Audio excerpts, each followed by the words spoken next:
Hello everyone, I'm Nebat Hampako from the International Missionary Society University Campus Fellowship. I'm here to present a topic on happiness. So, as it were in heaven, before Lucifer had sinned, he envied Christ. And here's what followed. I'll read a little and we'll go on from there. So, he claimed that angels needed no law, but should be left free to follow their own will, which would ever guide them right. That law was a restriction of their liberty, and that to abolish law was one great object of his standing as he did. So we can see that Lucifer thought that the law of God was so restrictive. So I'm reading from the story of redemption just so we can be clear. Written by Ellen G. White. Lucifer thought that the law of God would be restricting on them, and he claimed that by stopping to follow it, they would be liberated, and by doing whatever they would do, they would be led to do what was right in their own sight, and that was enough. They did not need God's law. And then we go on to read after the fall of Lucifer, and now he's in the Garden of Eden before Adam and Eve sinned.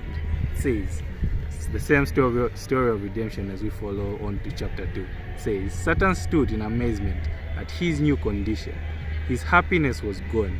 He looked upon the angels who with him were once so happy, but who had been expelled from heaven with him. Before their fall, not a shade of discontent had marred their perfect bliss. Now all seemed changed. Countenances which had reflected the image of their Maker were gloomy and despairing. Strife, discord, and bitter recrimination were among them. So we can see that Satan sinned, and now he's thrown to earth and is in the Garden of Eden. He's no longer happy as he was. He claimed that by not following the law of God, he would be happy, but now he's not happy. And now he proceeds to tempt man. And here's what happens to man also when he sins. So, after Adam's transgression, he at first imagined that he felt the rising to a new and high existence. But soon, thought of his transgression terrified him. The air that had been of a mild and even temperature seemed to chill them. The guilty pair had a sense of sin. They felt a dread of the future and sense of want, a nakedness of the soul. So we can see that here Adam and Eve have sinned.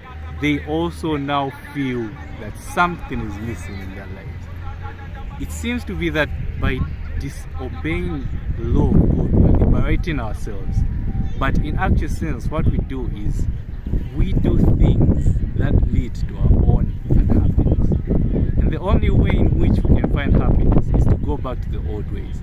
Because for us to experience happiness, we would have to conform to the law of God, as it were before sin came into existence. So this is where my presentation ends. Amen.